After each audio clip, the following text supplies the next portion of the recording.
Life in a Native American Late Woodland Indian Village in Michigan, Part 4 by Dennis M. Morrison. So far, we've looked at a number of things.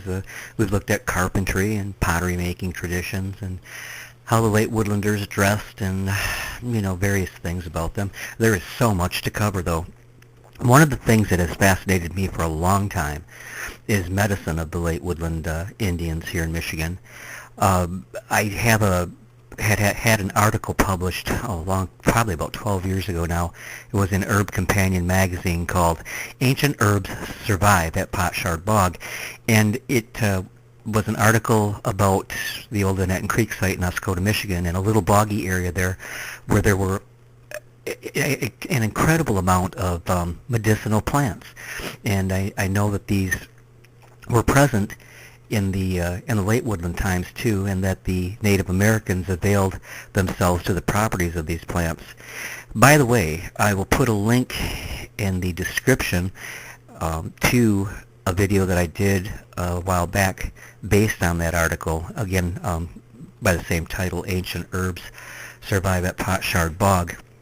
But I want to talk this time about the medical practices of the late woodlanders and the Michigan Native Americans in general.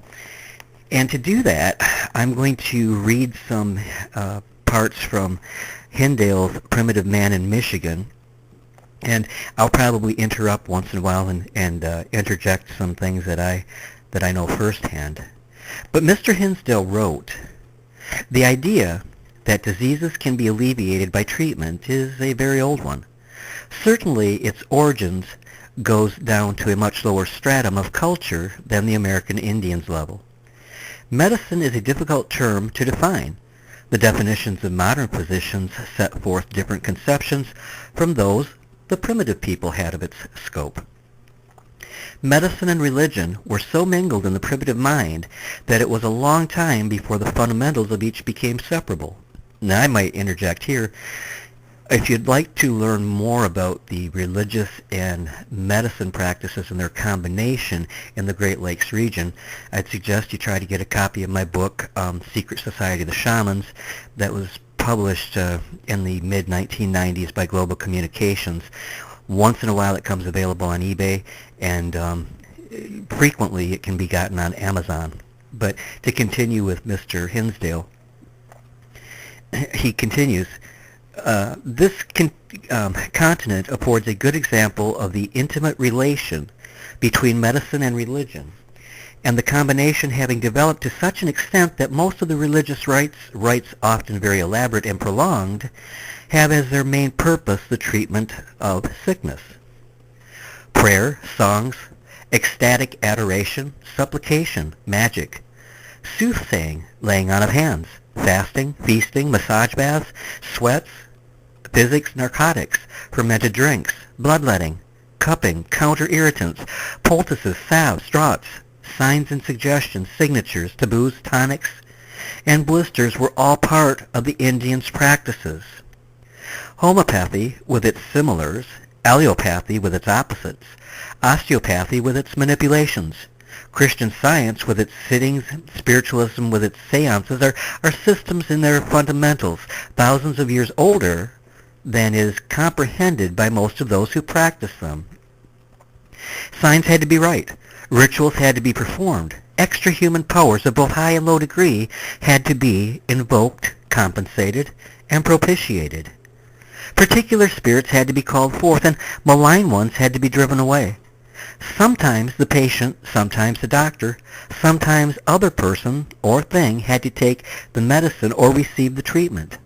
One cannot describe the functions of doctors and priests separately in those times. They were usually one and the same performer, employing both the ritual of religion and the practice of the medicine man inseparably combined. There was no distinction between the two in the conception of the prehistoric invalid. Cannibalism may have had its origins in medicine, springing from the desire of the consumer to acquire the power, valor, and virtues of the consumed.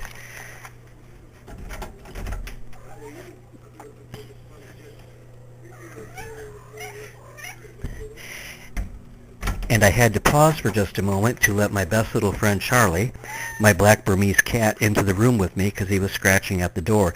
He loves to be in this room when I put together the audio for these videos, and I think you can hear him in the background now. He is my medicine, the best little friend I've ever had. But I'm sorry to digress. Let's continue. Cannibalism may have had its origin in medicine springing from the desire of the consumer to acquire the power, the prowess, valor, and virtues of the individual being consumed. In the conception of the savage, to partake of his body was the best way of partaking of the spirit of another person. Later, this conception took on a more refined form and very vicarious substitute was used. And I'll interject here too that there is notation in early contact documents that cannibalism was indeed practiced in the Great Lakes, but I have found nothing to indicate that it was practiced with any, well, it was very limited in scope, is what I'm trying to say. To continue, though, on the theory that a part strengthens a part, different organs and other parts of animals, such as hearts, intestines, glands, brains, feet, and hands, were eaten as medicine. Whatever appeared to benefit or work to advantage, whether in curing or preventing disease, or bringing good luck of any kind, was indeed good medicine. The Indians had a wonderful pharmacy of plants and of something to take in case of sickness. Edward Eggleston, in The Transit of Civilization, says that 300 species of plants had been collected and were used as remedies by the Indians.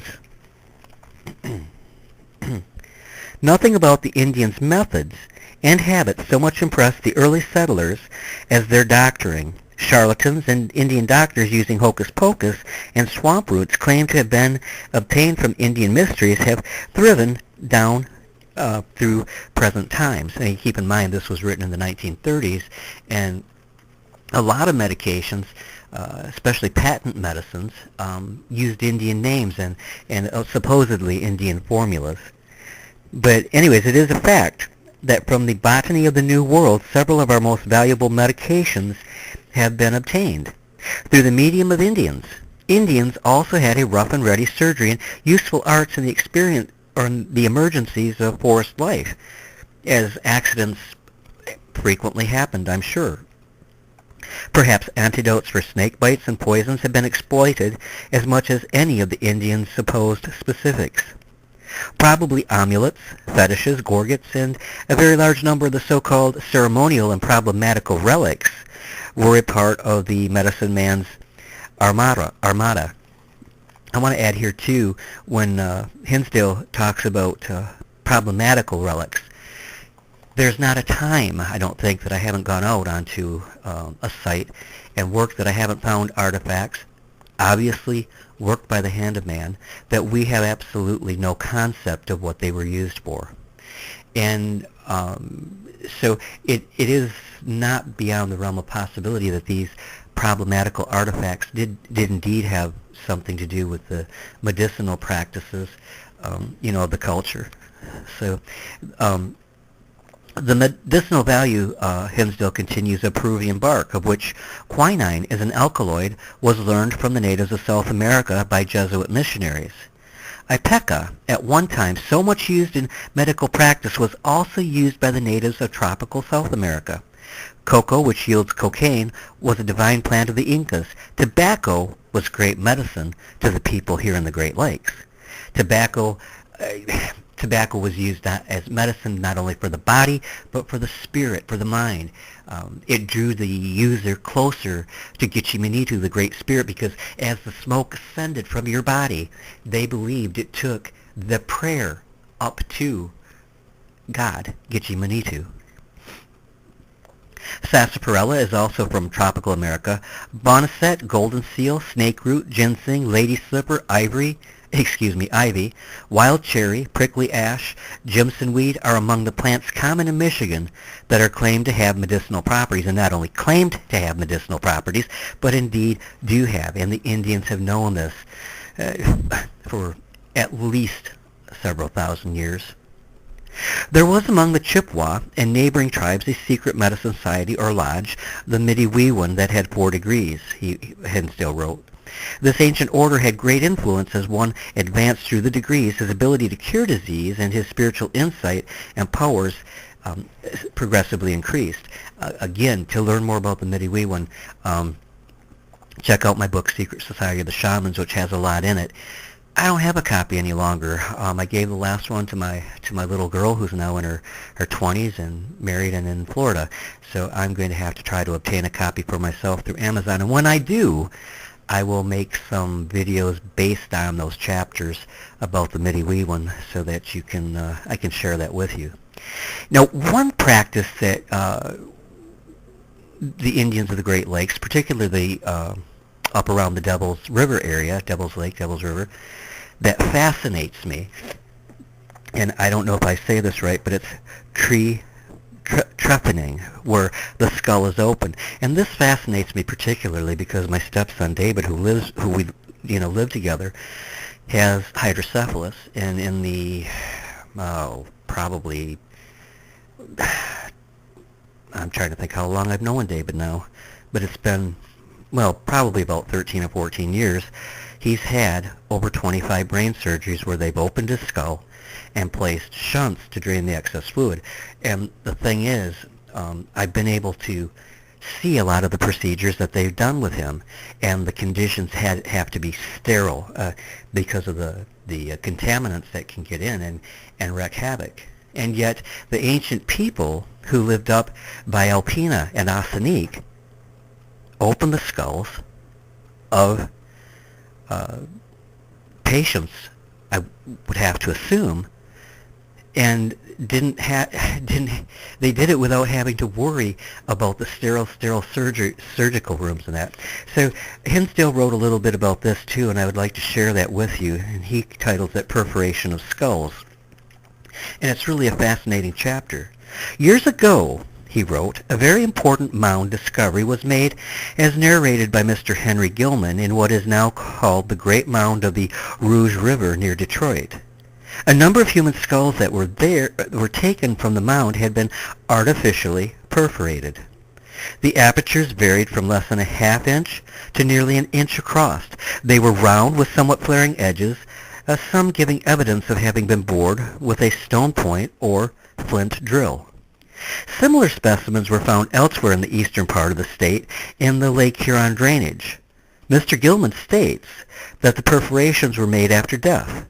There is in the University Museum a specimen of real trephining from near Devil's River Mound, which is near Alpena and Asanique. A very symmetrical hole was bored in the top of the skull while the person was still alive. The edges of the opening show unmistakable evidence of a well-advanced healing process which could have only gone on during life. Trephined skulls have been found in places far distant from here, being very numerous in Peru and in Mexico. From nowhere, however, in the Great Lakes region have many, if any, been reported except from Michigan. So all the states and Canada surrounding the Great Lakes have virtually no record of this ever having been performed, but yet up there by Alpena and Asanique, which is a very unusual area anyways archaeologically, the natives practiced this. For another really this non-medical thing that took place up there, see my video called the Nabcazoan Discs of Alpena, Michigan. I'll put a link to that also in the description up above, because it was the only place in the entire Great Lakes area that these kind of discs were found. So anyways, I'm sorry I got off on that. Check that out though if you get a chance. Anyways, where we left off. From nowhere, however, in the Great Lakes region have many, if any, been reported except from Michigan. One might ask why the skulls were perforated. In the majority of specimens, the operation was probably performed after or immediately preceding death. Mr. Hardlicka suggests that the skulls bored after death were so treated for the purpose of securing the button as a fetish. Some of the heads might have been operated upon with a view of removing pieces of weapons for restoring the shape of the head after a severe thump. The skull in the museum to which reference has been made shows no evidence of either injury or disease having been present. In directly the center of the vertex are the unusual perforations. The operation may have been performed for some medico-religious reason, to let the bad spirit out or a good spirit in. But either of which, of course, is wild conjecture. The fact remains that perfectly normal skulls were trepaned while the subject was still alive. Professor Roy S. Moody asserts with great assurance that ancient trepanning was for the relief of headache. And I might add, this is what I believe the case was. It is surprising to note that in the Handbook of American Indians under Medicine and Medicine Men, the statement trepanning has never been found north of Mexico. We may safely say that trepanning, though not extensively practiced, was a distinctive trait of Michigan culture. Of itself, it constitutes a topic well worthy of intensive study. Where did it come from? How did the Native Americans up on Thunder Bay, Devil's River, Devil's Lake, in Alpena and Ossining come upon this knowledge so isolated that they could possibly relieve headaches by opening the skull? And I'll add one even more, because I don't believe just typical headaches they would do this for. I believe, after my experience with my stepson David, that the Indians, the Native Americans there, opened the skull because they knew it would relieve the internal pressure of too much fluid in the skull and in the spinal column, which is what hydrocephalus is. And left in and of itself, it causes the skull to expand and can actually crack the skull because the pressure becomes tremendous and the pain becomes unbearable.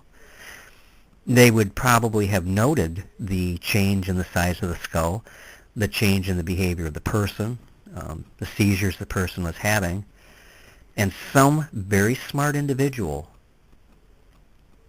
had thought to open the skull and relieved the pressure that was there.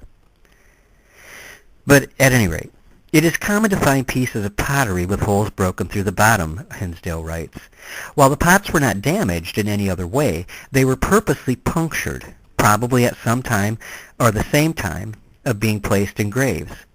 Such specimens are said to have been killed. That is, they were broken through so as to release the spirits that they contained, because the Indians, let's not forget, believed that everything inanimate also had a spirit.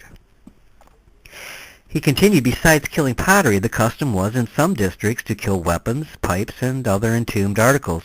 This may account for finding so many broken specimens in graves and in mounds. The killing set free the spirits of the object so they could readily take flight with the spirit of the dead person. Is it not possible, he wrote, that the same animistic conception that led to the killing of pottery, weapons, etc., was also a reason for perforating human skulls? He asks. The killing would, according to an Indian's conception, enable a quicker release of the spirit. Now, that might be possible in some cases. And I can even see that in some instances that a piece was taken out of the skull in this method and used as a fetish, to maybe secure the special hunting abilities or warring abilities or something that the individual had. But that can't be said of the skull from the Ossining-Alpena area, because it was healing when the person died and had been healing for a considerable period of time. The Native American Indians of Michigan, whether it's the Archaic period or the Woodland periods, are nothing less than fascinating.